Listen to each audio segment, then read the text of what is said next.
gentlemen. My name is Bob Goose. I'm the co-chairman, Susan Adams, of the Hall of Fame Committee. We'd like to welcome everyone.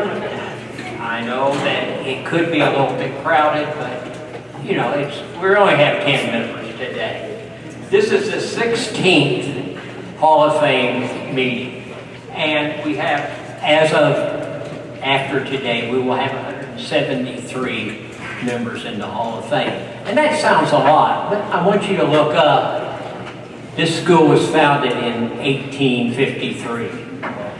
Our first member in the Hall of Fame graduated from New Albany High School in 1876. So this place has a lot of tradition. I would like for the 17 members of the Hall of Fame that's here today to please stand. And please remain standing until I go through the names. All right, Jamie Averso, D.J. Hines, Jim Binkley, Jeff Mosler, Vernon Niemeyer. Vernon, you're not standing. Mary Sodler, Jim Hammond, Norman Melhausen, Steve Sykes, Larry Rickey, Greg Neely, Denise Parrish Beckwith, Bill Briscoe, Laura McGurk, Don Unruh, Susan Adams, and myself. Thank you.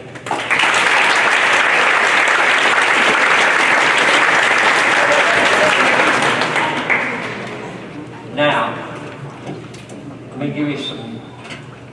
The Hall of Fame is up on the wall.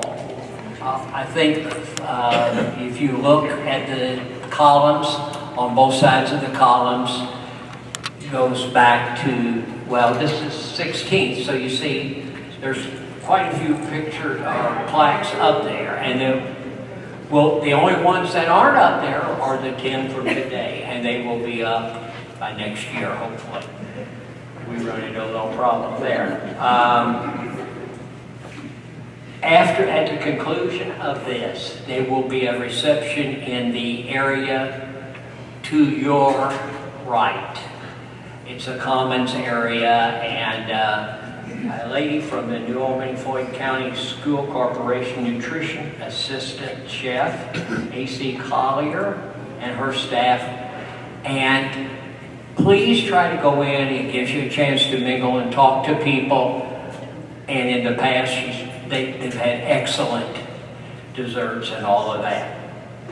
Okay.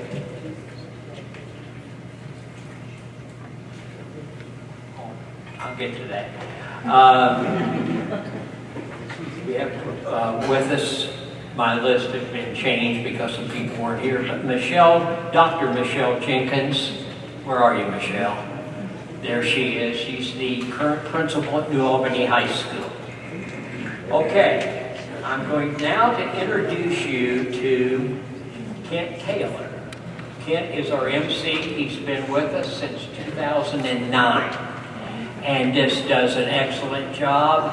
He gets used to my phone calls once a year. Well, a couple times a year.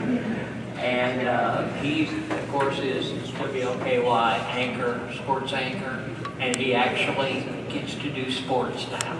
Thank you,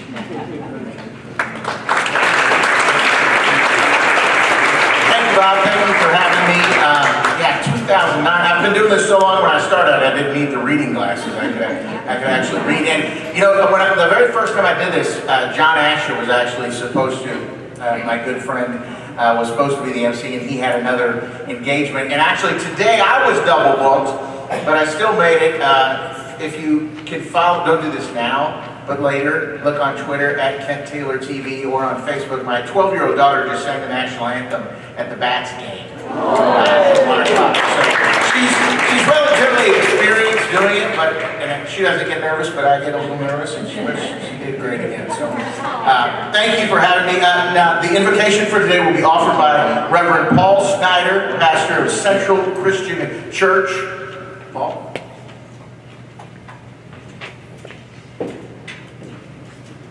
Good afternoon. And congratulations to all honorees. I'm excited for you all and honored to be here too. But let's open with a word of prayer. The gracious and loving God, we gather here today to recognize and give thanks for New Albany High School, a place that has shaped our community for over 170 years. We give thanks for the gift of education and its power to inspire and equip individuals to go out into the world, to achieve great things and to make meaningful difference. And today we're especially grateful for these 10 honorees whose accomplishments and contributions have earned them in a place in this Hall of Fame. God, we know that these honorees have had an impact on countless others, shaping lives, families, and communities far beyond these walls. So God, just as we ask for your presence to fill this space and bless our time together, we pray that you would also bless these honorees, bless their families, and bless all who have come to share in this moment of celebration. We're grateful for this opportunity to gather in this moment of recognition, for the memories we are creating, and for the example that these honorees set for all who follow in their footsteps. And it's in your holy name that we pray. Amen. Thank you very much, Reverend Snyder. Now, if everybody would please rise and join in the singing of the school song. And if you don't remember the words, they are in your program, and I'm going to back away from mine.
Unbelievable accomplishment when you consider the people you're joining in this in the Hall of Fame already, the oldest public high school in the state of Indiana. So I'm honored to be here today. We're going to get going with the induction class. When I'll introduce you, then you come up and you make your speech. And by the way, we're not going for the record today. The records are safe. 30 minutes is the all-time record. That was back before I even had a chair up here. I mean, don't get me wrong, have your moment, enjoy it, drink it in a little bit, but 30 minutes was a little excessive. Okay, so here we go, the class of 2024, our first inductee, Ron Badger, class of 1988. Ron began his own radio station in middle school. He moved on to NAHS FM and made several lasting innovations with this station and its programming. And then just after high school, he began his radio career. He soon moved to Tampa, Florida, his home now for 34 years. Station 97.9 WXTB, better known as 98 Rock, is heard on iHeartRadio nationwide in afternoons and early evenings. And there he is known as Big Rig. So Big Rig, ladies and gentlemen.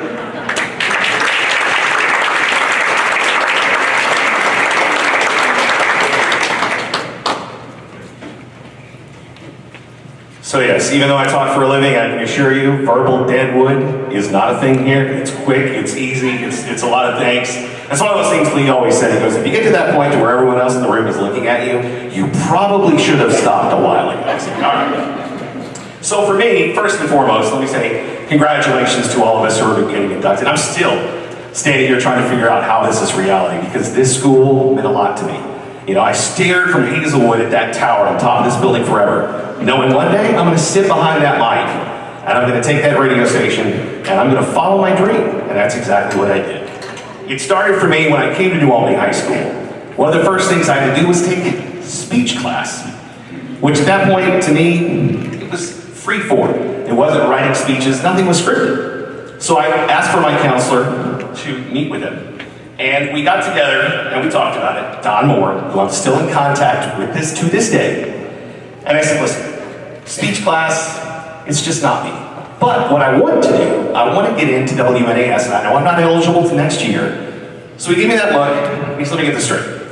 You can't write a speech or you don't like it, but you want to talk on the radio. And I said, yeah, that's pretty much it. He said, okay. He bought in. So he asked Lee Kelly if he would give me an audition.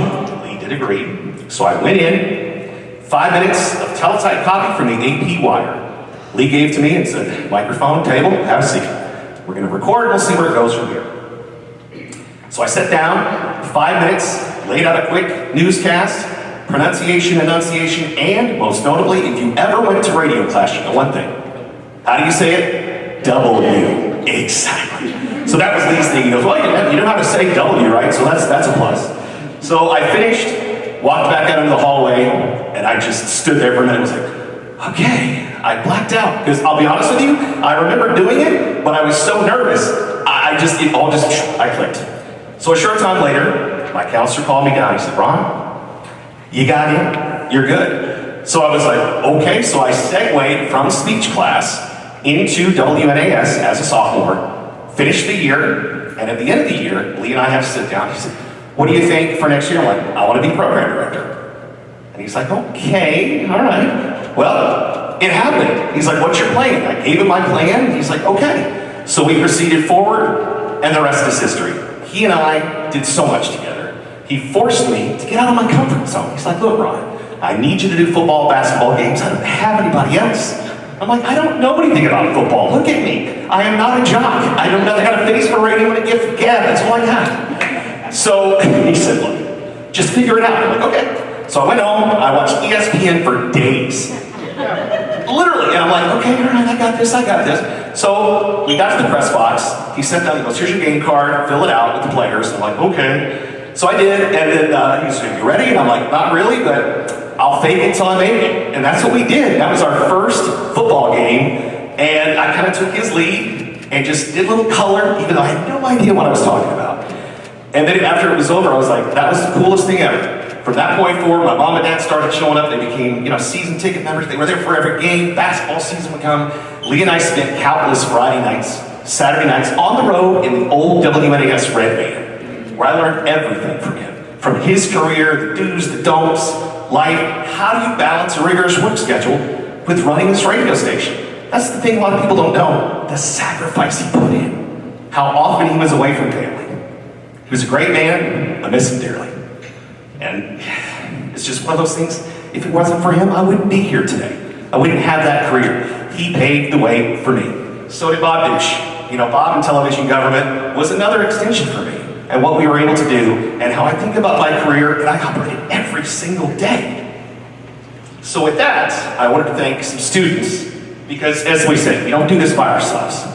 And there was a group of kids that were special to me, still are. Ken Kirsteins, Tammy Caswell, Danny Jacobs, Don Weaver, Rick Wilson, they were my right hand. They helped me accomplish so much. Helped me finish IDs and formulate. It was teamwork, that's what it was. My amazing parents, Mary and Jean, Mom, all those years buying all that radio equipment, asking, what are you doing? And all the while not realizing I was running a pirate radio station, kind of against FCC rules. But we did. Ken Kirsteins and I, we did that forever. To my amazing wife, Michelle, she is my rock. She is what keeps me focused. 104 radio stations every day that I have to deal with, all the extra work that comes with it, juggling our son, Xander. I couldn't do it without her. She is half of my life. She makes it work. And finally, to those of you who are here as teachers today, or have in the past, I just want you to know, everything you do matters. You may have those days you think it doesn't. You're not getting through. You are getting through. We're learning those lessons. We take them to the next level. We execute them. And hopefully we end up here. And we pave the way for others. So with that, I say thank you all so much. Thank you.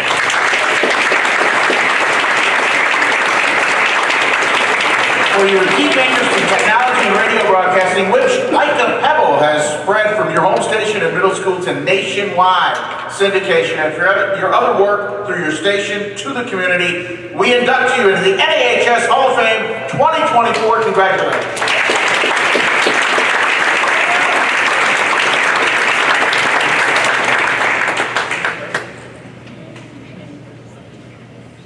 Our next inductee from the class of 1966, James Dowell. Jim's high school career was filled with leadership positions while he also excelled at several sports.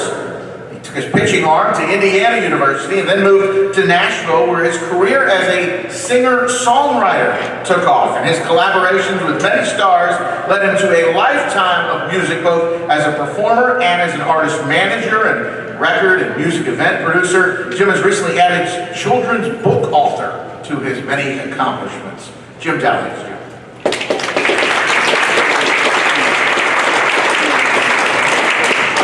I want to thank Larry Charlo, I've got an old friend Larry Charlo, for kind of throwing my name in the hat here, and I want to thank Susan and everybody else for electing me into this.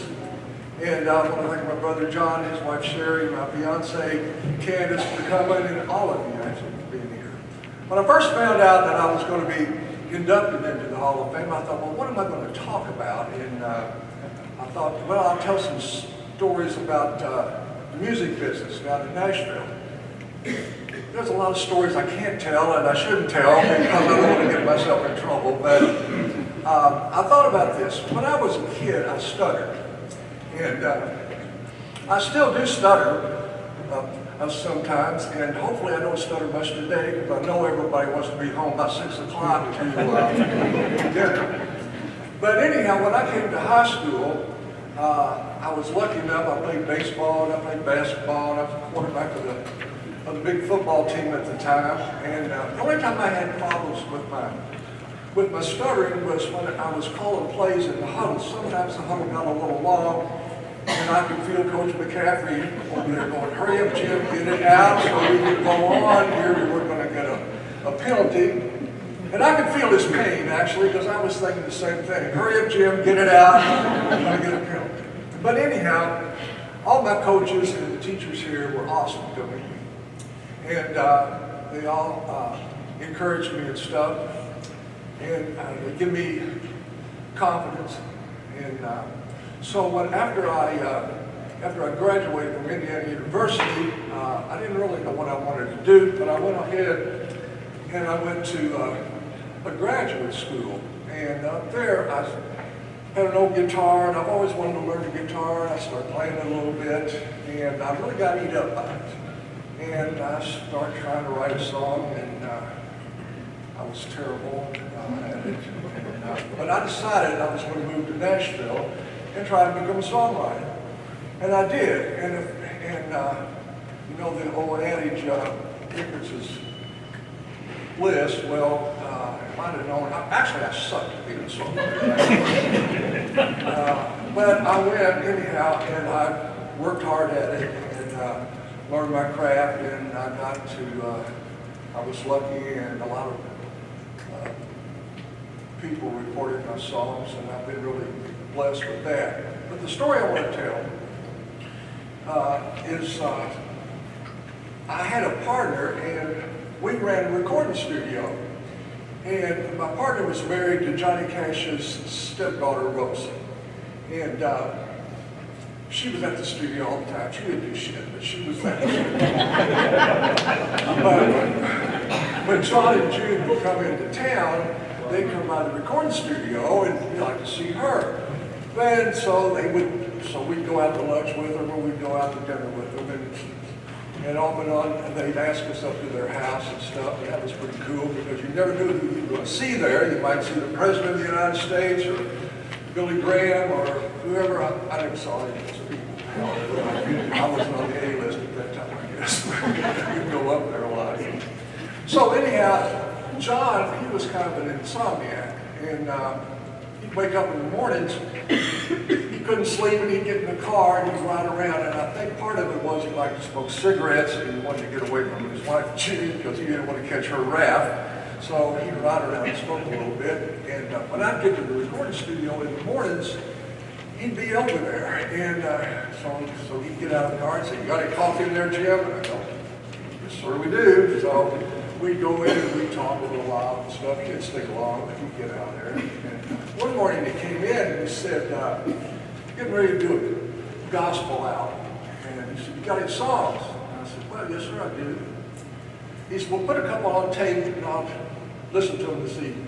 So I did, and he took off. Next morning he called me and he said, "Man, there's a song on there I love. It's called In God's Hands." And he said, "I want to record that song this week if we could. You know, can you make that happen?" And I'm thinking to myself, "You're damn right I can make that happen." Get a song recorded by Johnny Cash. I'm going to make it happen. So I got the musicians together and everything, and so we recorded the song, and it turned out pretty good. And at the end of the session, he said,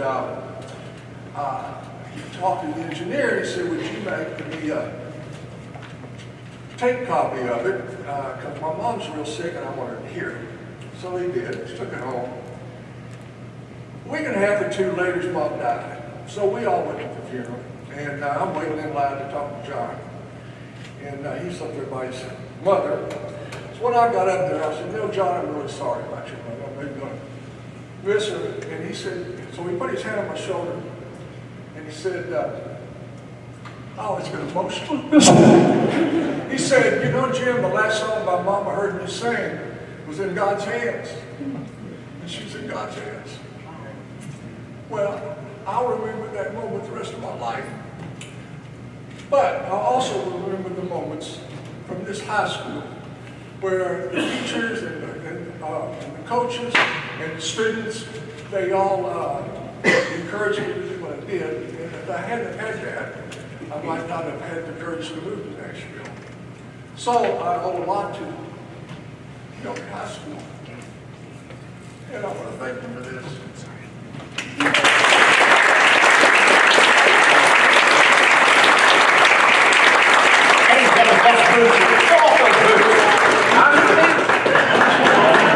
For your contributions to the life of New Albany High School during the 60s and your lifelong involvement with all aspects of music as a composer, performer, entrepreneur, and now an author for children, we induct you to the NAHS Hall of Fame 2024. Congratulations.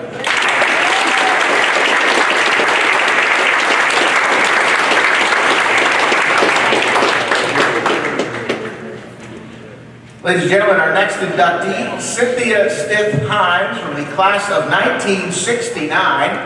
Cynthia's enthusiasm for school and school spirit began at an early age and continued all through her college years. She excelled in many areas in school, so it was easy for her to return to her alma mater to begin a new program for girls. You may have heard of it, the Bulldogs Dance Team, which is just celebrating its 50th year. Enjoyed working with people and helping them keep fit. Cynthia was involved at several levels with Jazzercise, the local enterprise she ran for 30 years. Cynthia.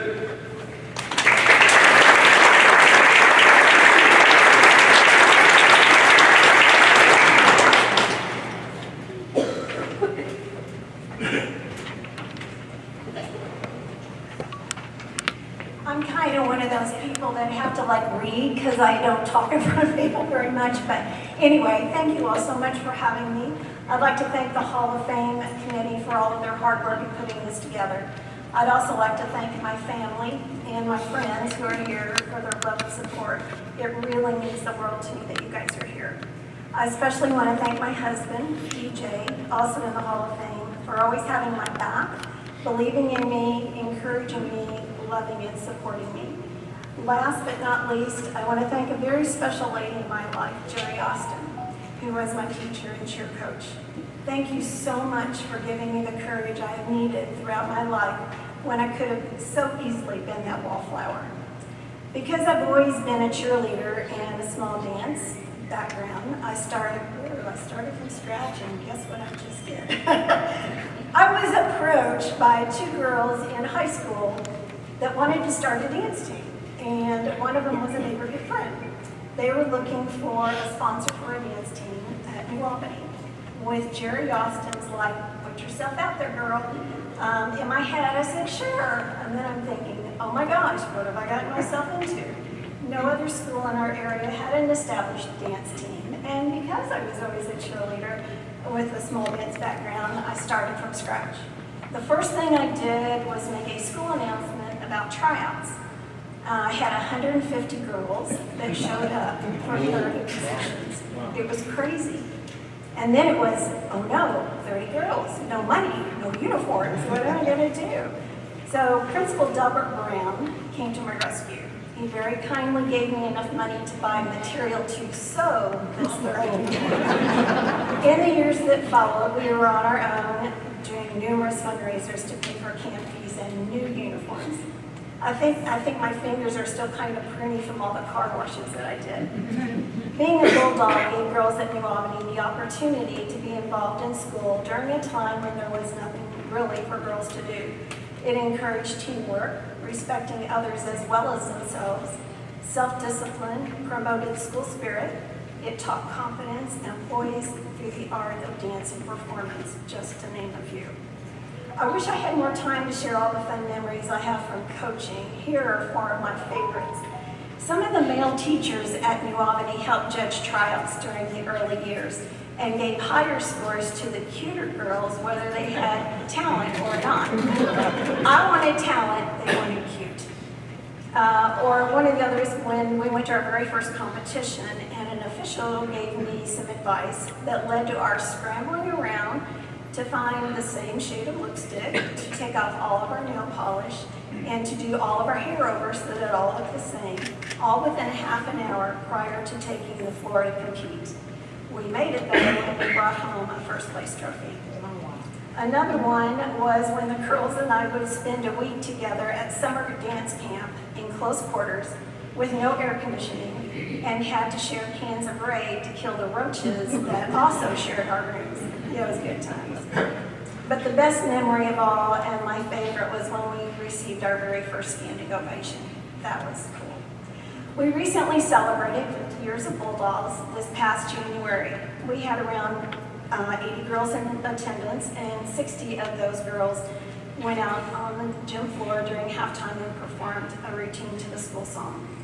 Watching these girls gave me goosebumps and brought back so many memories that I had of years gone by and of all the girls that was honored to coach in my 21 years. I'm so thankful other women have stepped up through the years to coach the Bulldogs so this program can continue. A highlight of coaching was when my daughter Amanda and my niece Emily Snyder became Bulldogs. I have had so many wonderful girls over the years, but having these 2 girls made it extra special. In closing, I just want to say that I'm so proud to be a part of New Albany High School's history. I am such a huge Bulldog fan. Ask anyone who knows me. When our grandson Tyler went to Floyd Central and played soccer, it literally killed me to wear afterward ready to go to his games. But being the good grandmother, I did it. But talk about a sacrifice, Tyler.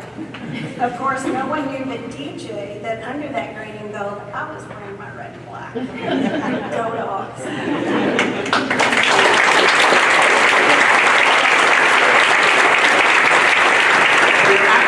Support the school life and your contributions to NAHS by creating a lasting program for girls and for your active business and community pursuits. We induct you into the NAHS Hall of Fame 2024. Congratulations. And you have the folder to match your shirt, too.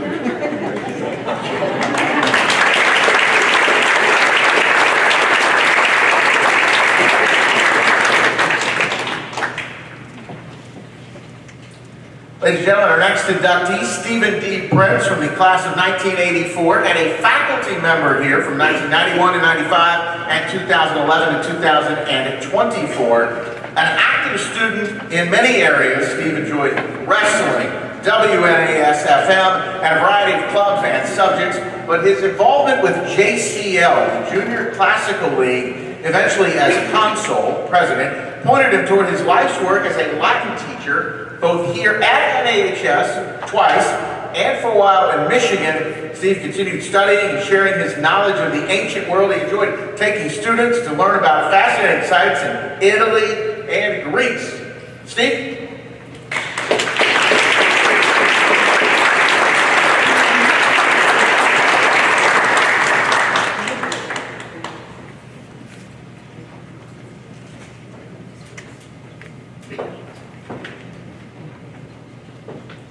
Good afternoon. I first want to thank the committee, Susan and Bob and all the other members.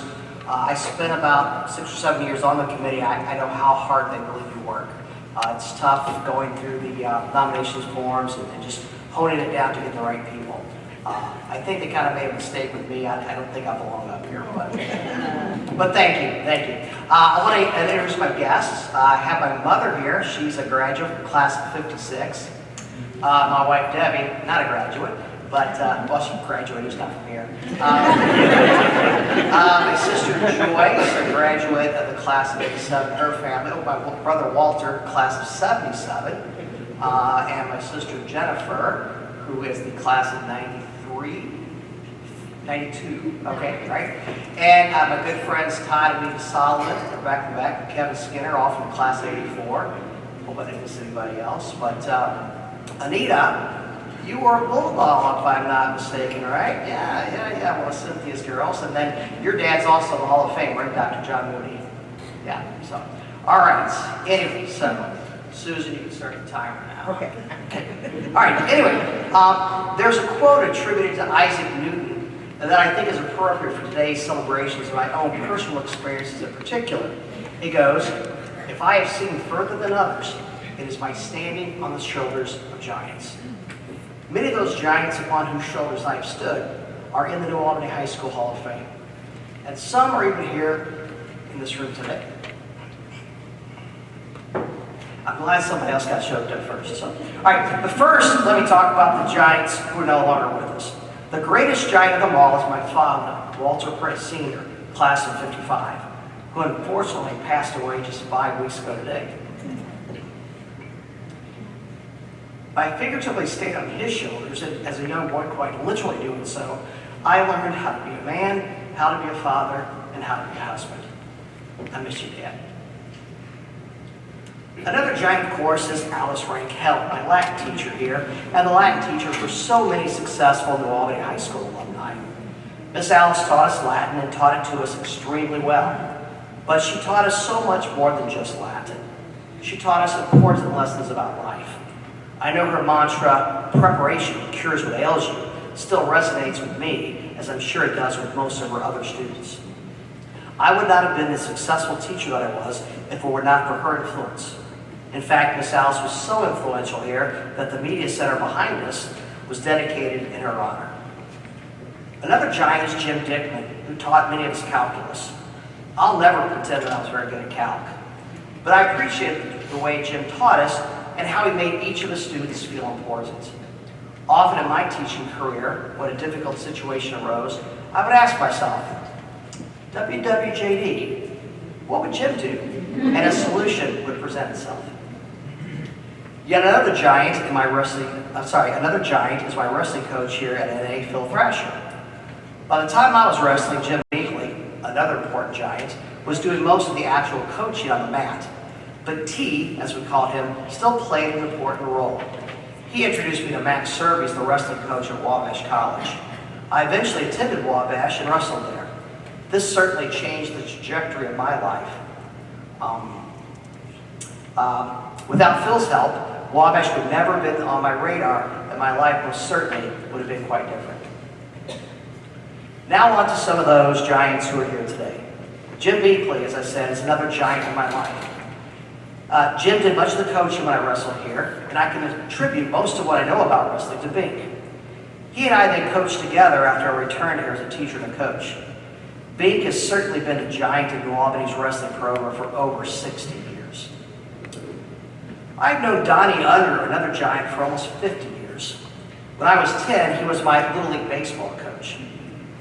I had dreams of being a big league pitcher back then, but Donnie crushed those dreams. One game, our team was losing, I'm not kidding you, about 32-2. And he put everyone else on the team into pitch, except for me. I'm out in right field waving my arms. Donnie. Anyway, thanks a lot, Donnie. So, but just kidding, of course. I give Donnie a hard time about that game every chance I get. Seriously though, Donnie was an important part of my life when I was growing up then, and he's continued to be a great role model and mentor as I became a teacher and a coach. There are many other teachers and coaches in New Albany whose shoulders I've stood upon, but I'm sure Susan would, if I tried to name them all, Susan would give a hook out. So, I would just like to say what an amazing school New Albany is and what terrific facilities we now have. I know I'm preaching to the choir, but this really is a special school. The class of '84 recently had our 40th class reunion. I don't know the exact statistics, but I think about 75% of the surviving members participated in one way or another. We had a very close class 40 years ago, and that closeness continues for many of us now. My best friends from 1984 are still my best friends today. Coincidentally, this is the third year in a row a member of the class of '84 has been inducted into the hall. 2 years ago was Dr. David Reynolds, archaeologist extraordinaire. Last year, the inductee was Dr. Norm Monroe, plastic surgeon to the stars. I am honored to follow in their footsteps, and I have a feeling that I won't be the last member from our class to have their plaque placed on these walls. In conclusion, I hope that I've conveyed how important these giants were to me and the other students at New Albany High School. Often it only takes a word of encouragement from a coach or a positive comment on a student's paper by a teacher to change the course of their life, as it was the case with me. I hope that during my teaching career, I have led my students to see further than others, and that someday many of them may consider me to be a giant as well. Thank you.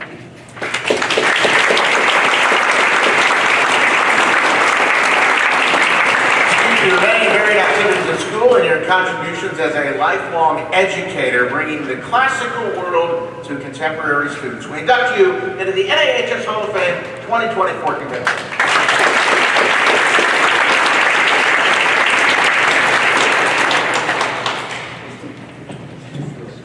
Ladies and gentlemen, our next inductee, Barbara Rickey from the class of 1970. An outstanding student with many activities, including tennis and yearbook sports editor, while earning honors in her studies. Barbara found her life's work in interior design, beginning in Louisville, but moving to Lexington, where she eventually started her own design business, an enterprise which is still flourishing today with 2 locations. Barbara enjoys all phases of design, saying that her clients from all over the country have the best spaces for their homes, work, and leisure. Barbara Rickey.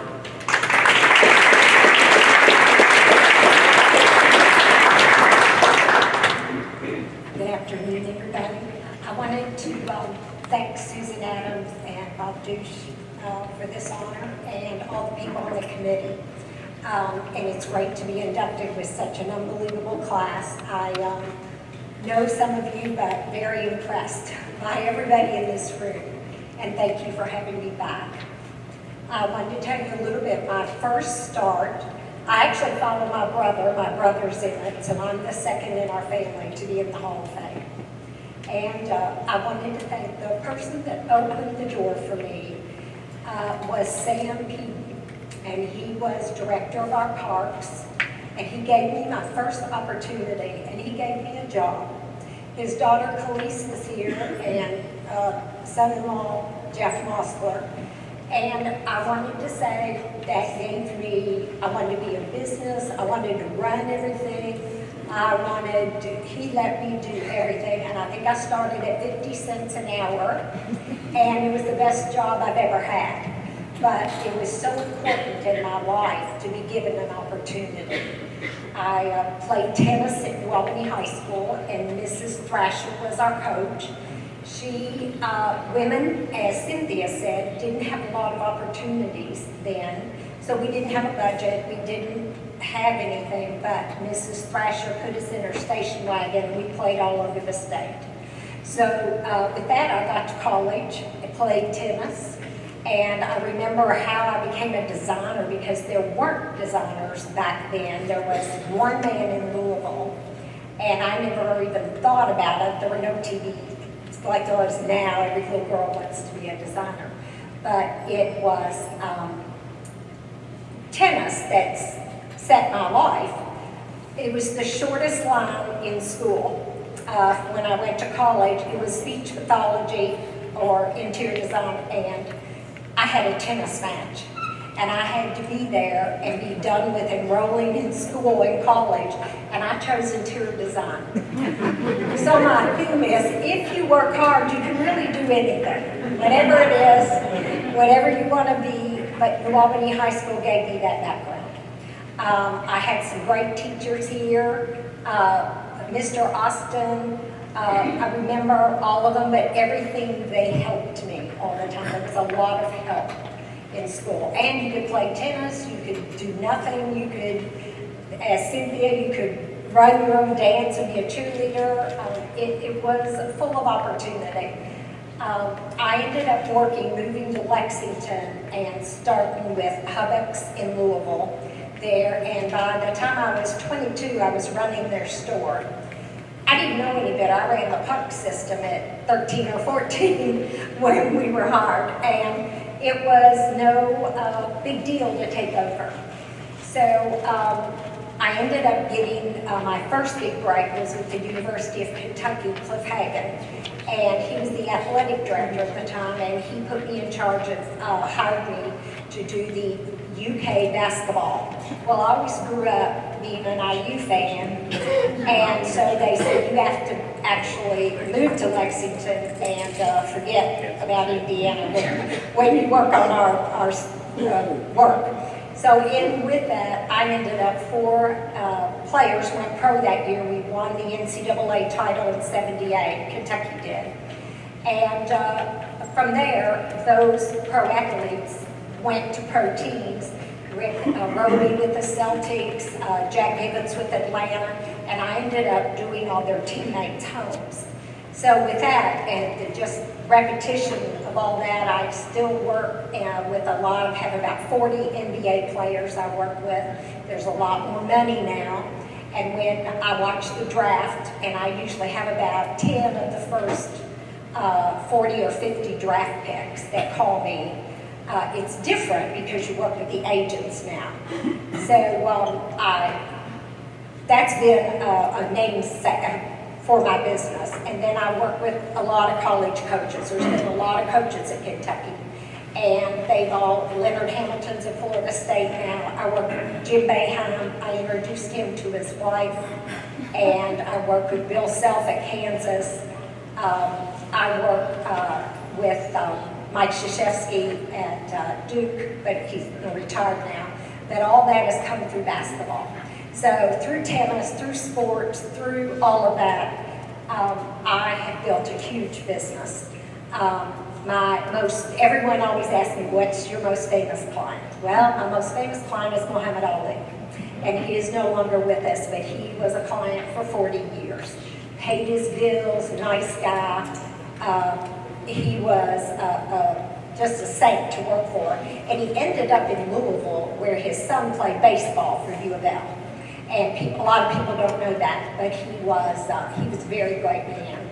And he helped my business a lot.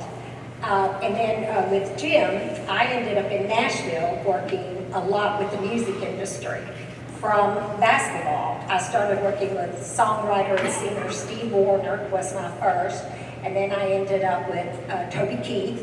So I moved Toby Keith out of his trailer, actually into his mansion in Oklahoma.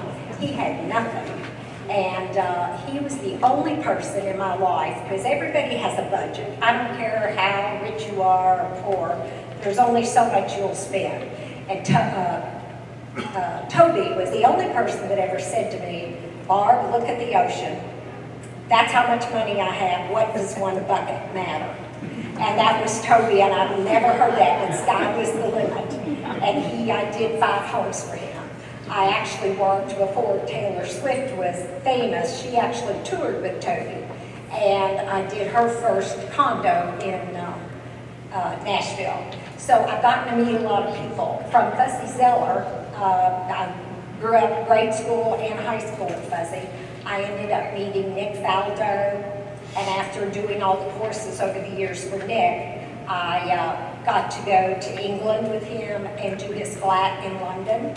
And then he was elected by the Queen. He was knighted. And so I got to meet Elton John. He was knighted at the same time. So my career has given me a lot of opportunity and a great life. But it all started here. And New Albany let you believe you could do anything. I had a great father and mother that told me I could do anything. I had two brothers, Larry and Mike Ricky, are still here. I was the only one left, but I'm only an hour away. So I just wanted to say, once a bulldog, always a bulldog. And that's me. Thank you.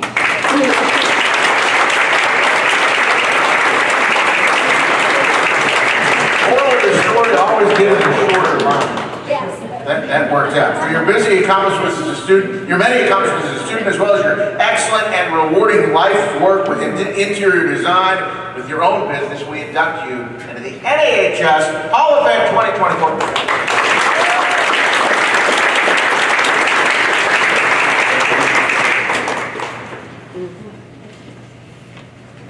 Our next inductee, Connie Wiglib-Sipes from the class of 1967.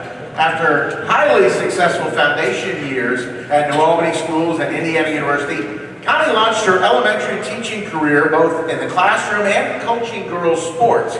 Connie was very involved in her community, sharpening her leadership skills and enjoying a variety of pursuits. Eventually, she was named principal at Fairmont School, where she served for 14 years, overlapping several years as Indiana State Senator for our district, which she continued after leaving her school position. Ladies and gentlemen, Connie Wiglib-Sipes.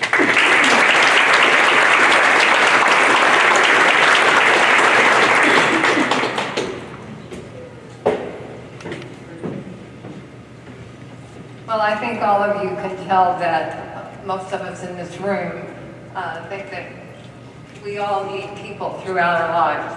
And I've certainly fallen in the category of needing more help than most. I've been blessed with a lot of help. My own personal Hall of Famers have helped me throughout my life. These people were always supportive and helpful, but they almost always felt the need to humble or put me in my place or put me on the straight and narrow path. It all started with my parents. My dad was a firefighter, and my mother was a stay-at-home mom. Neither had a high school education, but they knew education was the way out of poverty. Both of their kids graduated from college with multiple degrees because of their work ethic, their support, and the belief that anything was possible. However, my dad was oh so wonderful a dad, but he was also a disciplinarian. Whenever I got into trouble, I could hear him coming down the hallway, and he'd say, well, what do you want? A spanking, or do you want to be grounded? I said, well, distinctly remember the first time. Well, I want to be spanked. I want to get this over with. And he said, okay, you're grounded. So the next time, and there was always the next time, he said, Connie, do you want to be spanked or do you want to be grounded? So, okay, I got it. I want to be grounded. He said, okay, you are. To this day, I've never got over him. I never got the best of him. Until the day he died, I had a little fear of him, but a whole lot of respect. Now, my mother, on the other hand, she was always very supportive, and when I ran my first campaign, she campaigned for me. She helped me stuff envelopes. She helped me make phone calls. But she always had a little knack of the other side. So when I asked her about running for state senator, I said, Mom, what do you think? Should I do that? She said, Connie, is that really necessary? I said, well, I don't know. I think I would really be kind of good at it. I kind of like it. She said, well, can you let me die first?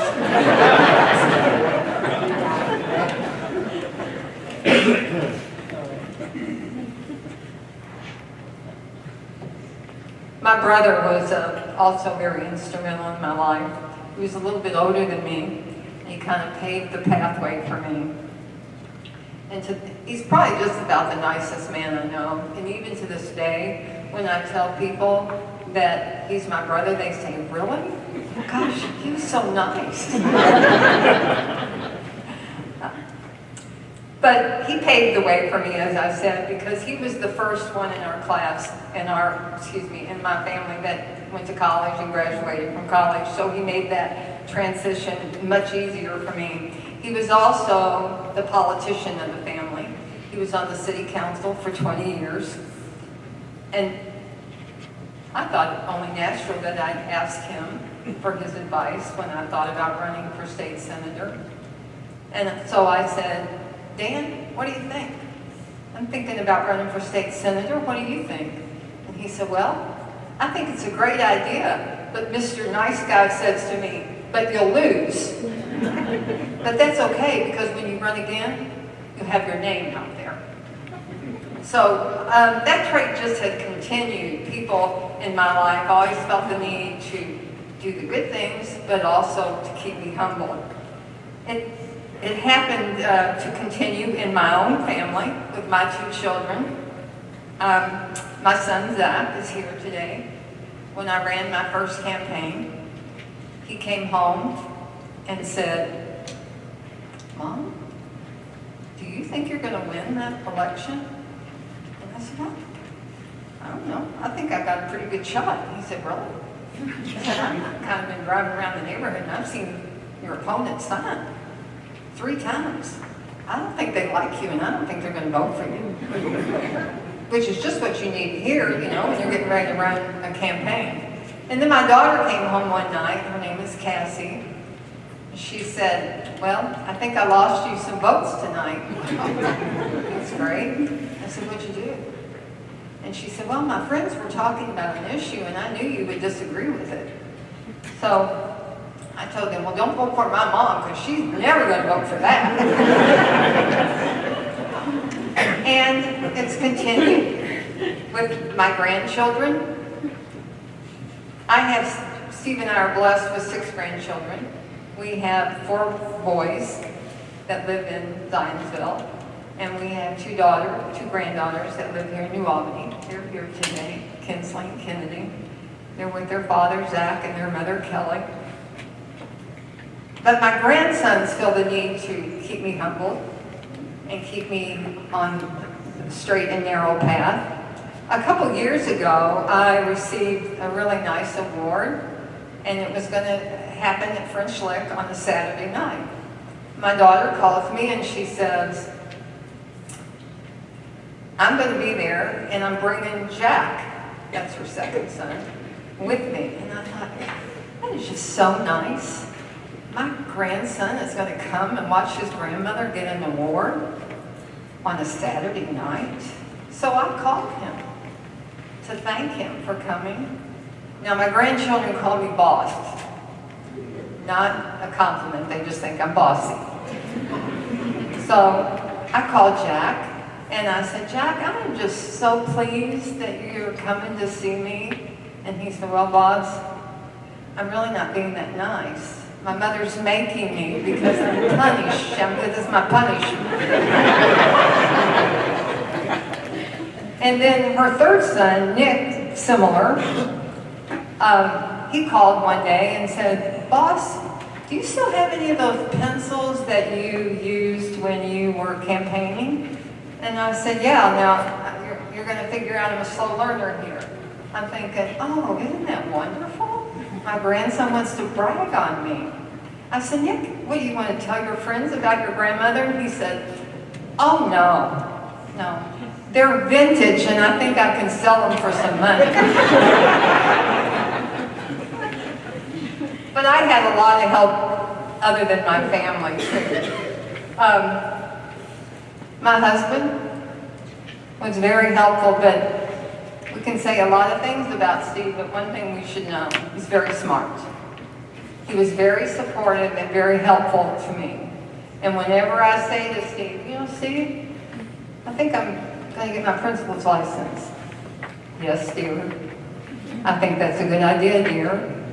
I think I'm going to run for state senator. Oh, that's a wonderful idea, dear. How can I help you, dear? So he's a very smart man, very smart man.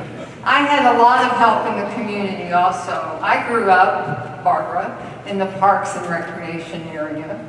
And I had playground leaders like Sam Peden, Sue Nathis, Diane Keithley, Letty Walters, and Irby Keithley. And they provided guidance and support and taught us a lot of activities to do. Diane was my softball coach. She always made me take the first pitch. And I just didn't understand that. So one day, thinking I knew more than the coach, I said, Coach, I don't understand why we always have to take the first pitch. And she said, well, maybe you should sit on the bench till you figure out how long is it going to take you to figure out why you need to take the first pitch. Well, it didn't take me too long to figure out that I took the first pitch because she told me to take the first pitch. And so that's what I needed to do. I don't think I ever had a bad teacher, but I do want to heap some praises on just a couple of teachers that were instrumental in my life. My first one was Bill Chilton. He was my 6th grade teacher, and Bill followed me through life. And anything good I did, he took credit for. Anything bad, he didn't know me. But he followed me through life, and he and I had the chance to work together at Mount Tabor. And he even came to Indianapolis when I was sworn in as a state senator, so that was pretty special. I had great teachers like Jerry Austin and Gary Austin, as Cynthia mentioned. I had a teacher at Scribner by the name of Miss Webb, and I still remember the sign that Miss Webb had on her on her chalkboard. It said, "Think it may be a new experience," and that kind of registered with me. There was a teacher at New Albany High School that I adored by the name of Patricia Linderman. She was my favorite English teacher. And then there was Harold Burke. Harold Burke was my math teacher, and I met Harold Burke at Scribner. And math is okay. It wasn't my best subject, wasn't my worst. But what I really liked to do in math class was talk. And he didn't particularly care for that. And he liked to make me write sentences.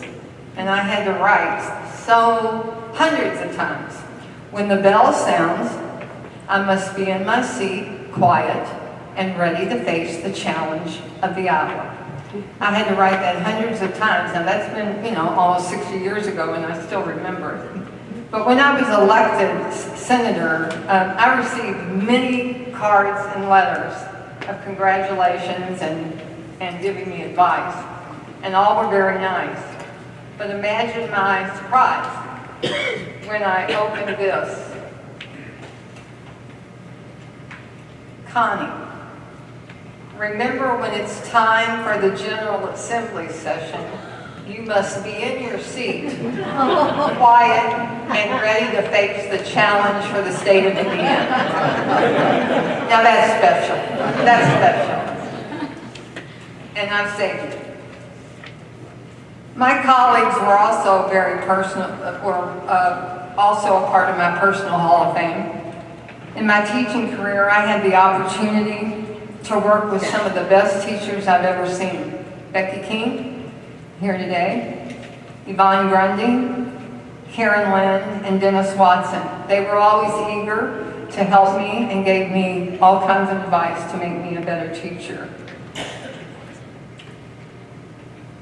I worked as a legislator on both sides of the aisle, and my colleagues were also wonderful. I had the likes of Kathy Smith, Billy Burrow, Vi Simpson, Tim Lanham, Tim Skinner, Luke Kinley, Bob Garton, Joe Kernan, and Frank O'Bannon, all helping me to be the best legislator I could be. My acknowledgments wouldn't be complete without continuing to mention the hundreds of students I taught. They made me laugh, They made me cry. They sometimes made me angry. But almost always they made me proud. One of my students is here today. Denise Parrish. I had Denise in the 5th grade. It has been my pleasure to watch her grow to being a mother, a grandmother, and the phenomenal woman that she is today. Now, as I said, they almost always made me proud, but there were times, and one that I remember specifically, Frank O'Bannon came to our school, and I was just so excited that the governor was going to come to Fairmont. My kids were going to get to meet him, and I've been bragging on Fairmont, and so I told the kids, this is a big deal. The governor's coming, and I gave him some questions they could ask, and that sort of thing. So the governor comes, and he really did a nice job, and he went to every grade, and my kids were so good, and I was so proud of them. And then we get to the 5th grade. Governor comes in, and I introduce him, and the kids are very good, and they're listening to him. And he opens it up for questions. 3 or 4 children raise their hands. The governor calls on them, and there's one left. And he's squirrely, you know, he's one of those. I mean, a great kid, I loved him, but never knew what Daniel was going to do. And I thought, oh gosh, I hope the governor has to leave, you know, so we have to leave early, but you know. He called on Daniel, they had name tags on, he said, Daniel, you have a question? Daniel said, yes, Governor, I do. And I thought, it's not going to be good. And he said, are you in relation to Mrs. Sykes? And the governor said, well, no. We work together, but we're not related. The governor made a big mistake. Why do you ask that, Daniel? And Daniel looked at me and looked at the governor and said, well, you both have big noses, so I thought you might be related. Finally, I want to mention one more group. That's my friends. I've met so many people on this journey that have enhanced my life, but I want to concentrate on my high school friends. Some of them are here today. I've known these women for 50 plus years. I've watched them through the joys of life and the tragedies of life. I've watched them cry. I've watched them laugh. I've watched them get through horrible divorces, beautiful marriages, and every time they came out better on the other side. They're a phenomenal group of women, and they've been so important in my life. So I'm going to end how I began. I will close by saying I needed a lot of help, and I still do, because I'm not done yet. So on behalf of all my personal Hall of Famers, I want to thank you for this recognition and this honor. Thank you very much.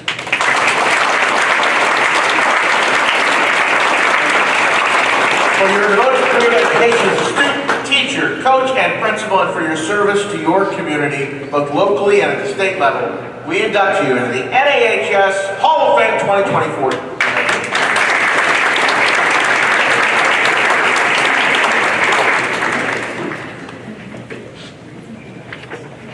Our next inductee, ladies and gentlemen, Glenn Snow from the class of 1967. Glenn had the door to his life's work open as a freshman when he moved from football team manager to learning about the role of a trainer. Now, pursuing that role through college and beyond, Glenn added mentoring students to become trainers by creating the program at Floyd Central. Leaving the school setting, he then went into therapy work, eventually working in businesses which create equipment to lessen injuries and to help people through physical difficulties. Ladies and gentlemen, Glenn Snow.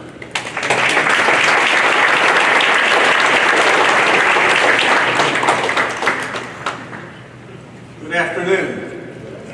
As I look out amongst the crowd, it's a little scary because I know about 3/4 of you. I know your history, I know the gossip, so so it better be good to me. Don't be laughing. How that is. First of all, I would like to thank the committee. This was quite an honor and quite an opportunity to say some things in appreciation for people that helped me.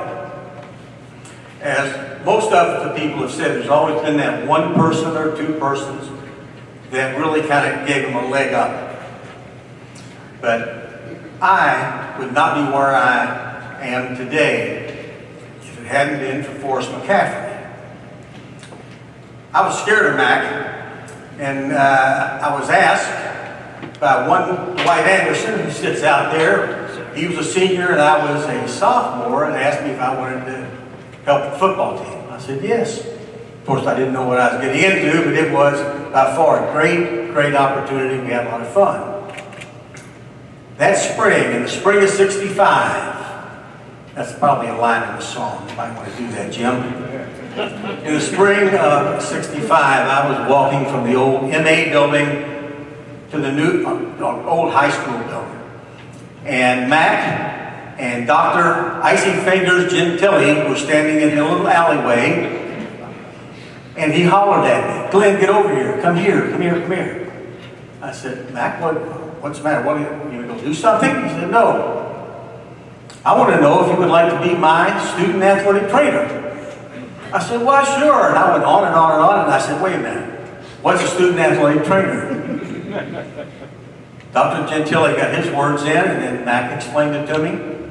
Took a summer course, and then I was fortunate enough that one of Mac's close friends was a guy by the name of William E. Pinky Newell. He was the head athletic trainer at Purdue.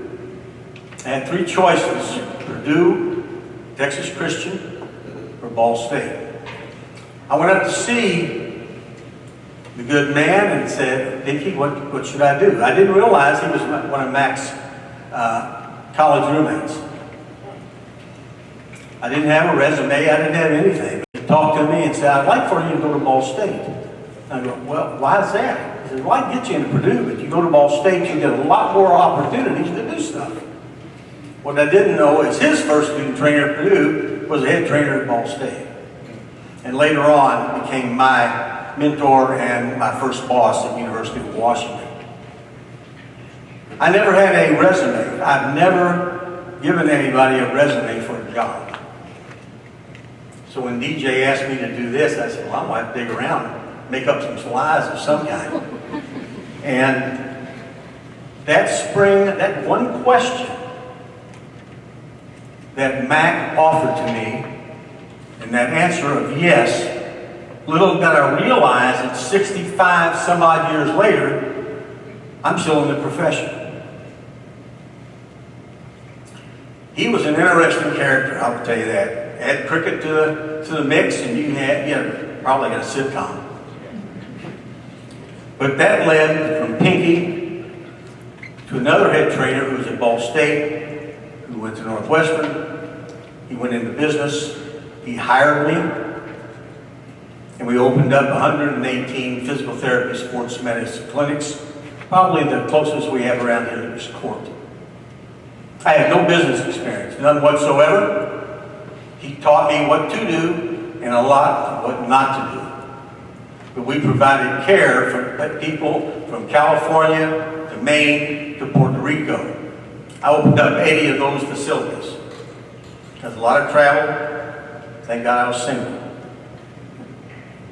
After that, I went to Ball State. I was tired. Went to Ball State for 5 years and helped them raise $47 million for the new arena. Again, I had no resume. I didn't even know what development was. But in the process, I learned pretty quickly. It's a people business, a networking business, and you gotta love the opportunity to help people spend their money on something they don't know they want to do. I did learn that very well. After that, one of my student teachers from Indiana State had a project, an ankle brace. He says, "Hey, how about doing that? How about helping me?" And I said, "Well, what do you have any money?" "No." I said, well, you can't start a business without money. So Rick and I went to a guy named Jim Robinson. Jim Robinson had Robinson Nugent down here in the city. And I talked to Jim. He set up a meeting with some entrepreneurs. Next thing I know, we had $25,000. Marketing, development, manufacturing, CEO, vice president, inventor. Of course, 25 wasn't going to last us about a week. But we went through that and we did it. The inventor got tired and he left. I stayed on. That was almost 30 years. And we sold one little ankle brace and part of a small brace of another kind. And we sold that for multi-million dollars. I did not know at the time how much that was going to affect so many people. It gave the opportunity for me to visit almost every major college campus in the United States. The only two states I didn't do was Hawaii and Alaska. Get over this bad back and maybe I'll make those as well. Business was not necessarily my forte. I don't have a degree, but I do have a degree in people. And I don't lie to them. I don't tell them big tales. I tell them just like it is and what's going to happen.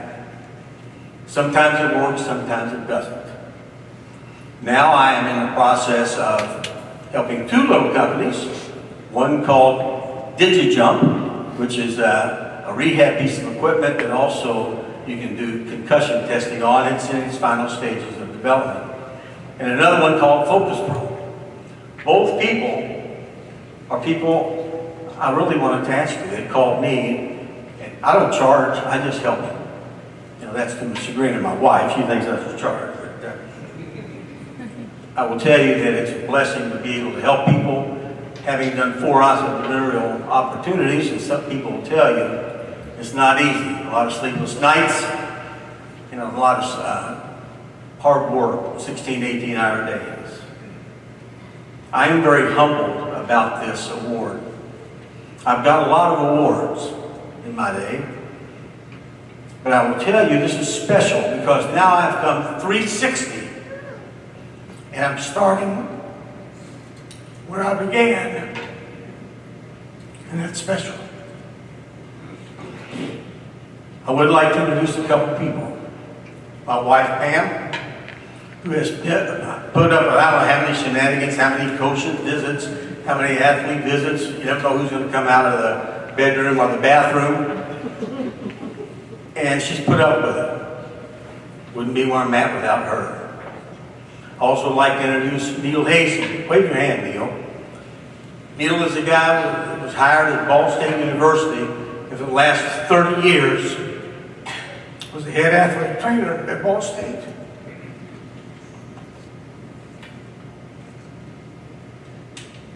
I've been so blessed, more than what I should be. I told my wife, look, I'm going to get emotional about this, but you know, I look out here and I see people who I actually treated.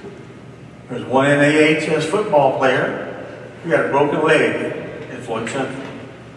And there was a period of time when New Albany didn't have an athletic trainer. He came up after we closed down out there and we treated him until he got back on his feet and he played the next year. That's what it's all about.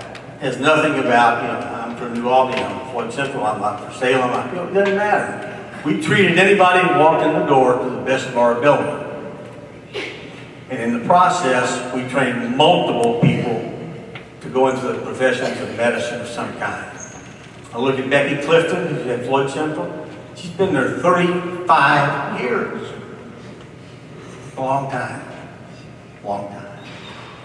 So, in closing, thank you to the committee. Thank you for all those people out there who I see smiles on their faces. And hopefully one of these days I'll kick that cane aside and who knows what kind of trouble I can provide.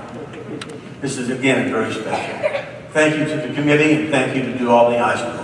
God bless you all. For your involvement in schools and training departments and teaching others, as well as all the lives you have touched through mentoring and through the products which you have helped develop. We induct you into the NAHS Hall of Fame 2024. Congratulations.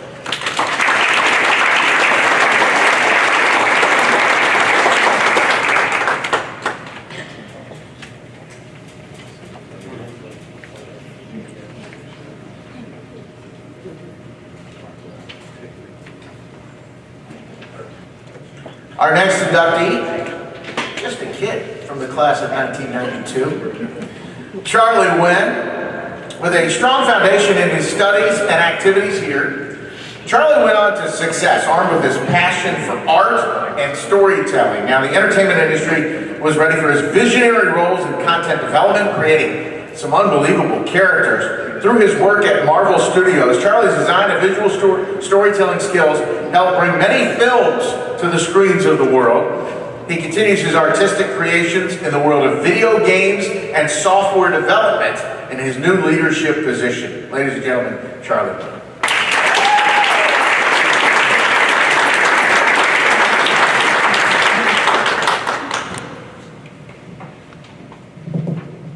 So good to be back.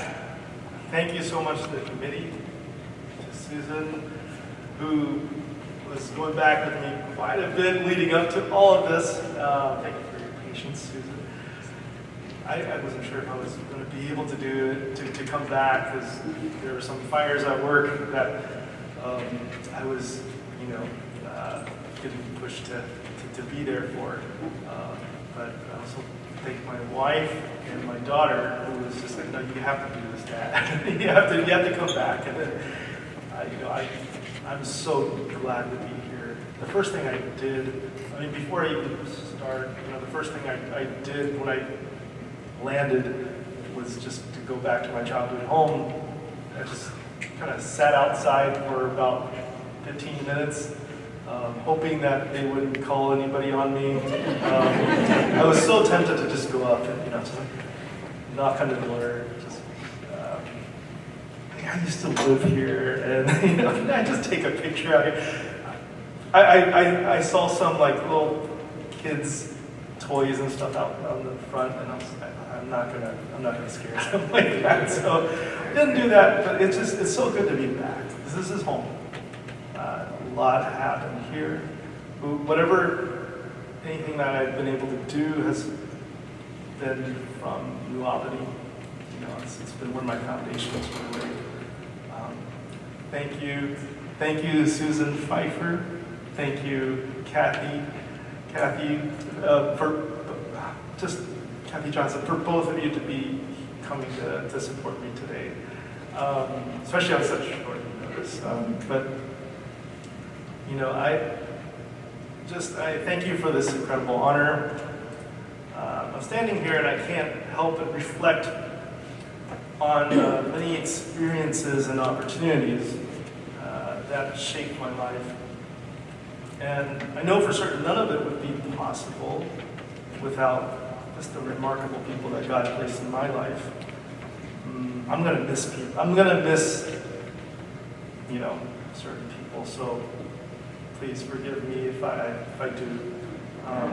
But many of them are from this beautiful little small city, New Albany, a place I'm really proud to call home. And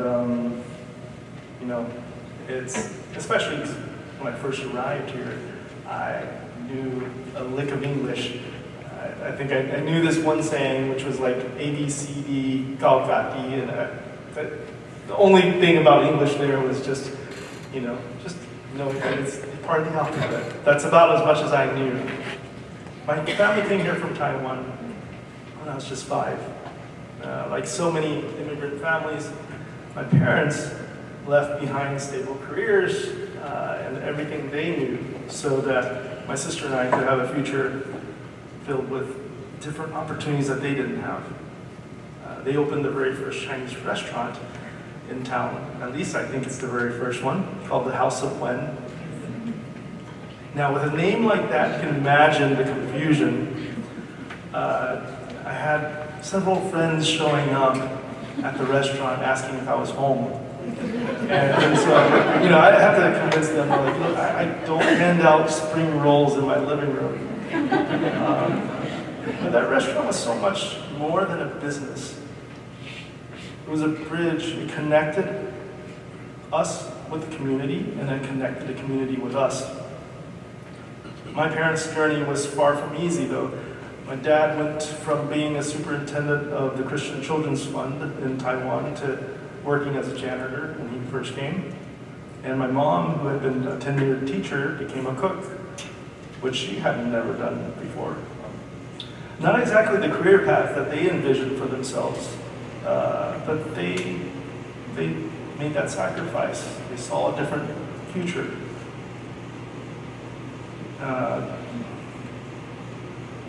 Which is why I was sitting outside my childhood home for so long. You know, I called my mom and had a line or a Zoom with them, and then just like, look where I am, you know, and showed them. They did it for me, my sister, and for the life that they hoped that we could have. We didn't have much, but they made sure that we were never in want. And especially what they gave us was their belief in us. Let me tell you, that wasn't always the case with everyone. Most of their friends and even some of our family would tell them that they were just crazy for letting me go into art. After all, in most Asian families, there are two acceptable career paths. Doctor, lawyer, right? And engineer if you're being like, you know, very adventurous. And I didn't fit any of those molds, but my parents saw something in me. They didn't just allow me to pursue art, they believed in it. They believed in this journey that I was on. I don't know why, but they did. You know, without that, I wouldn't be standing here today.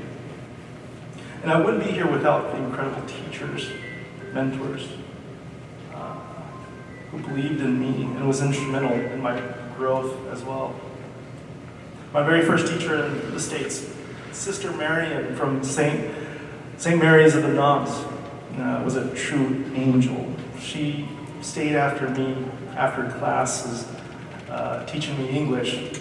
I think I was very little at the time, and so I was sitting on her lap, and she would just make sure I wouldn't fall behind. We kept in touch until she passed away from cancer, but her kindness still lingers with me today.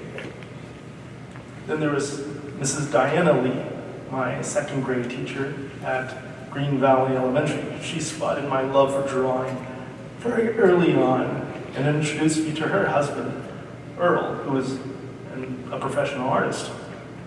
Earl spent his lunch breaks with me, looking over my sketches, giving me guidance, and also telling me I should never go into art because it's hard, and it's, you know, and which I also appreciate because it is hard.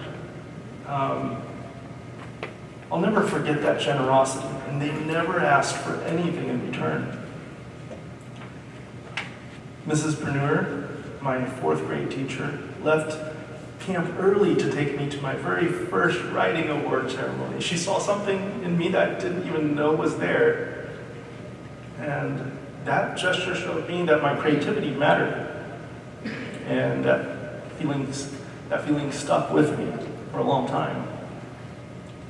Then there's Miss Ruth Ann Callan, my art teacher at Scribner Junior High. She pushed me beyond the borders of this town. She entered me into national art competitions, helping me to realize my art could have effect across a bigger area, a bigger place, national and international, you know, stages. My orchestra teachers, Mrs. who's maybe they're calling me right now, Mrs. Suzanne Pfeiffer, Mrs. Kathy Johnson, Mr. Doug Elmore, and Mr. McMahon, who's not with us anymore, and, you know, guided me through years of musical exploration. I've been taught by some of them since I was in 5th grade. They taught me that as crucial as it is to master your craft, music was much more, much like life. And it's not a solo act. It's about collaboration, dedication, and creating something bigger than yourself. That was a constant reminder. It's bigger than yourself. why are you doing this? They gave me space where I could just be me, and that being me could actually fit nicely together with a larger whole. This meant the world to me during that time because I felt very much like a fish out of water often growing up. So music was a solace to me. And they were there to along that journey through many years of that. I also want to mention my high school art teacher. This is Suzanne Hogan. We went through many art competitions together, and she always kept me grounded. Doesn't matter if you win, Charlie. Also, just remember, why you're doing this, and for the love of it, and what are you saying to the world? She was that steady voice of reason, reminding me that no matter how high I aimed, I needed to stay level-headed. She sadly passed away last year, but her guidance still resonates with me. And last but certainly not least is Mrs. Ruth French, who taught me violin from the time I was 5 until I graduated high school. She didn't just teach me how to play an instrument. She taught me that success isn't about talent alone.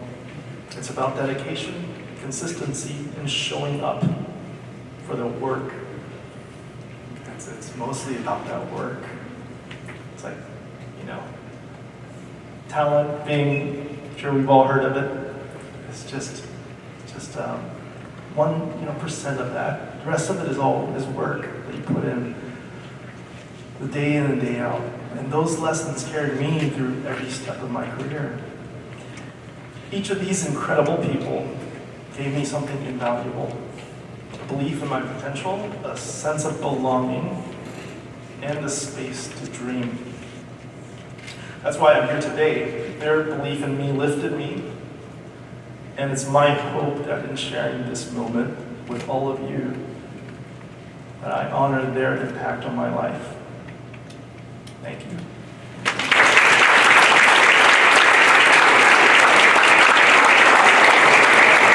Charlie, for the busy and productive life as a student in your adopted country, and for the many ways you have used your creative talents to bring joy and imaginative pursuits to people everywhere, we induct you into the NAHS Hall of Fame 2020.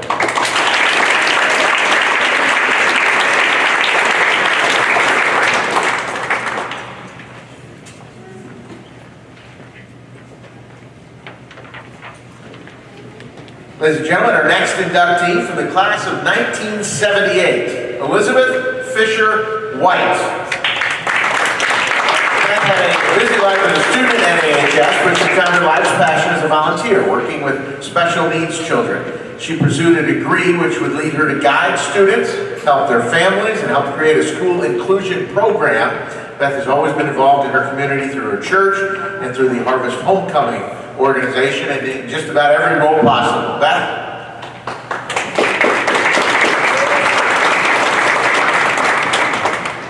Good afternoon. Thank you to the committee. I so appreciate this wonderful honor, and I also feel very humbled to be among you inductees. As a member of the graduating class of 1978, my high school years were very memorable. They created lifelong connections. One of them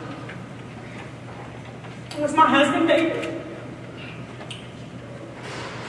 I have him here with me today, who has always been by my side and been my cheerleader. He is a graduate of the class of 1977. My parents are here today as well, Patty and Larry Fisher, both NAHS class of 1957. My daughter Haley and son-in-law James, 2005-2004 graduates of New Albany High School. I also would like to thank some of my friends that are here today as well from the class of 78. Laurie, love you. I'm here today because of many hours poured into me throughout my education, allowing for hands-on experience, observing, and time given selflessly so that I had examples of what it takes to be part, specifically of the special education team, knowing that the day does not end when the buzzer goes off or the bell rings. The needs of children, the child and their family is a 24/7 job. Going above and beyond for my students and their family has become a part of what I do, and I do not see it as a job requirement at all, but I see it as being their friend. I am here today of those in my life who have appreciated my life's work and devotion to those who are either physically or mentally challenged and cannot advocate for themselves. For over 30 years, I have worked for the New Albany County Schools in the physical therapy department. During that time, I have met those Hall of Famers, my students, their families, and specifically the staff members, countless selfless teachers, teachers' assistants, and other therapists working together to give our best to those who have been entrusted in our care and educate them. I'm here today because of my 8th grade home economics teacher, Mrs. Lawrence, at Hazelwood Middle School. She planted the seed, and she saw a gift in me for wanting to help other people. She noticed that I gravitated to kiddos who needed extra help, and she was very encouraging, talking to me about volunteer opportunities and ways that I could help in the community. One of those was specifically at Hazelwood, and then I met Don Miller at the time, who was director of Silvercrest Children's Development Center. It was a state-run facility with children for 2 or more handicapping conditions. Once I finished 8th grade at Hazelwood, I began my 9th grade year at Silvercrest, volunteering on Saturdays, feeding those students who were at Silvercrest Children's Development Center. This experience at Silvercrest as a volunteer, then as a college student, then as an employee, laid a foundation that placed me in the most rewarding career. I learned and met those who cheered me on and continued in my field. My husband and my children never hesitated to be a part of so many of my shenanigans and excursions, time that I would share with my students. Being a part of this special community has propelled me into service into my community, as I feel giving back is essential to being a part of the community. Growing up in New Albany, my parents were involved in many civic organizations. They helped put Harvest Homecoming as one of Indiana's largest festivals. My work on various boards, Tri Kappa, volunteer with Harvest Homecoming, has allowed me to receive more blessings than what I could give to them. I have lived by faith in this motto: character is how you treat those who can do nothing for you. Thank you so much for this wonderful honor.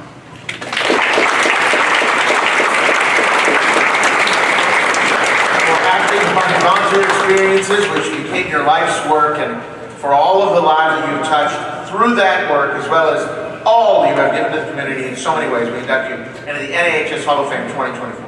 Great.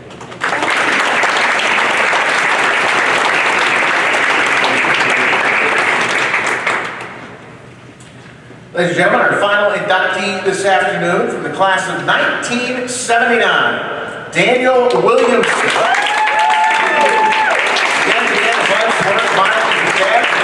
In the infant world of video recordings. After helping him and learning all he could, he eventually opened his own business, which grew into a full-service enterprise for videos, websites, social media work. And because a school counselor headed him in the right direction, Dan is determined to give back to the schools and the community through his award-winning company. Dan?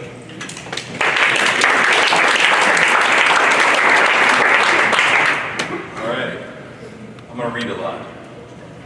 Ladies and gentlemen, esteemed members of the Hall of Fame Committee, fellow inductees, my family, my wife, my 2 children, Daniel and Jordan, are all here. And my many friends that are also here, thank you so much. I appreciate you coming. And also my classmates from class of 79. Raise your hand. You know who you are. All right. Love these folks. 45 years or more we've been together.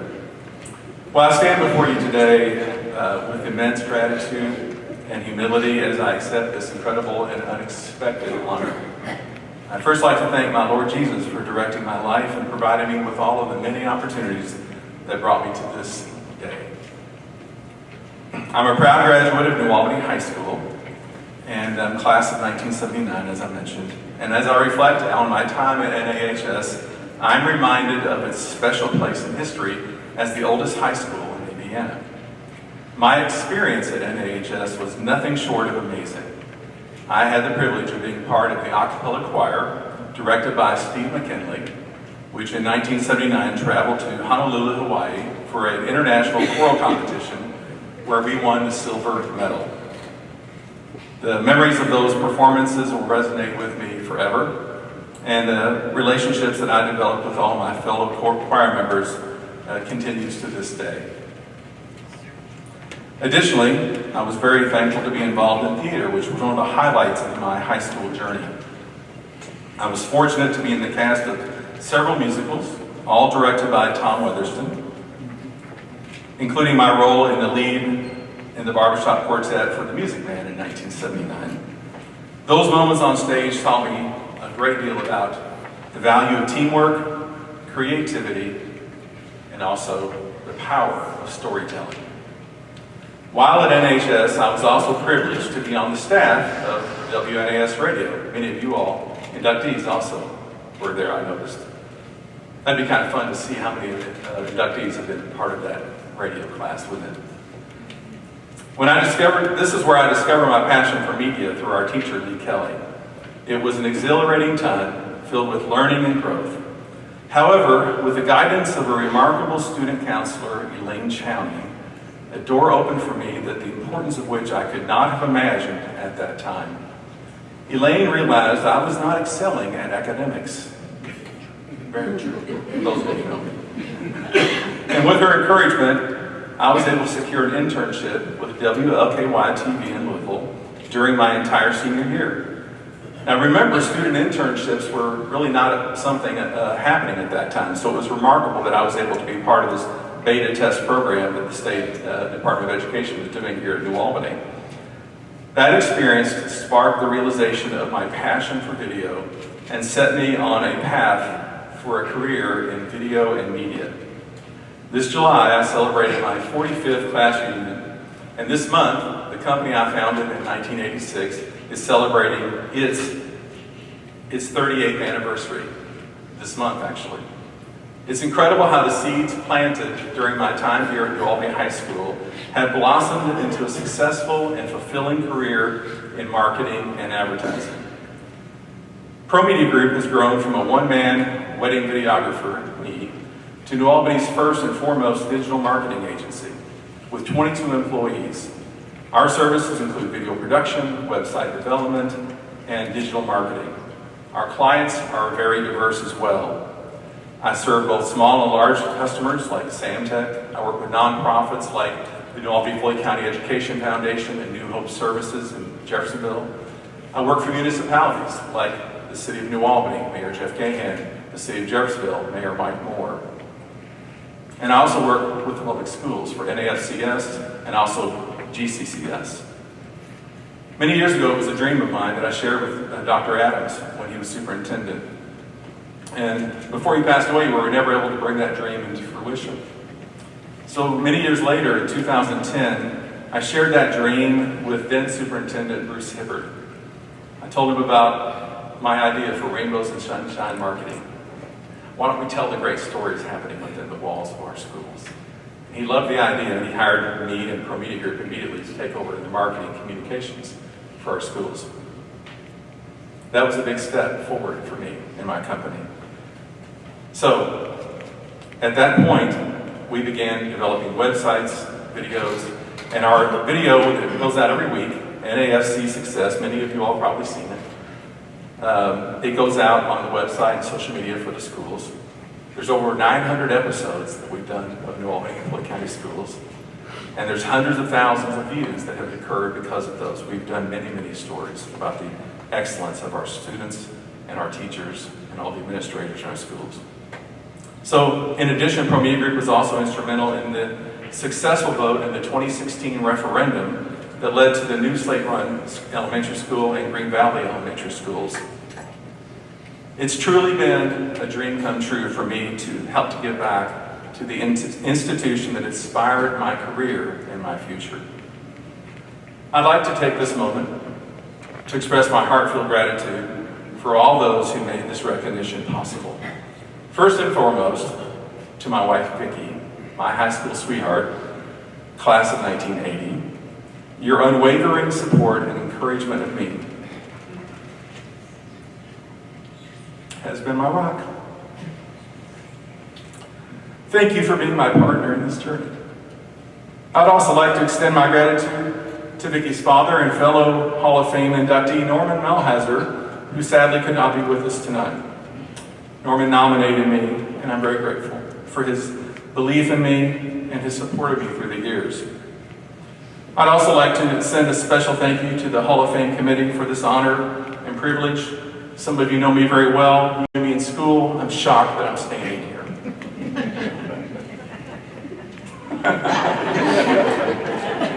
Lastly, I want to acknowledge the many business mentors who helped me as I launched my company back in 1986. Their wisdom and support were invaluable.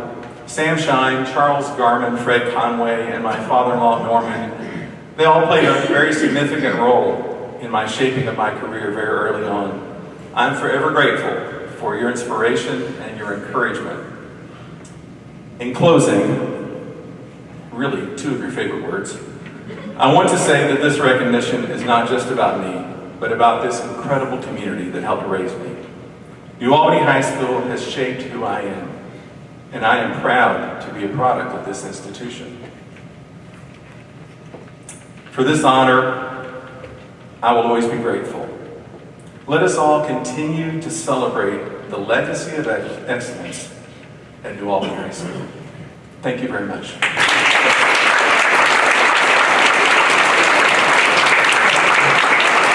For taking that simple camera and recorder and looking forward to many opportunities that could come from them, and for giving so much for the schools and communities in Southern Indiana, we induct you in the NAHS Hall of Fame Class of 2024.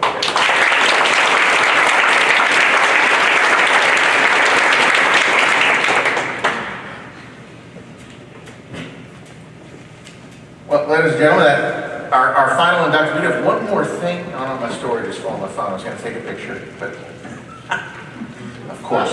This concludes the presentation. Just the stories we got today. Get in the shorter line. That's a good something to take away. The fact that parents could come to the United States not speaking the language, and then their son is inducted in the New Albany Hall of Fame. How cool is that? So thank you for letting me share this day with you once again. We'll look forward to next year, but for now we honor the class of 2024 in the New Albany High School Hall of Fame. A round of applause for all of us.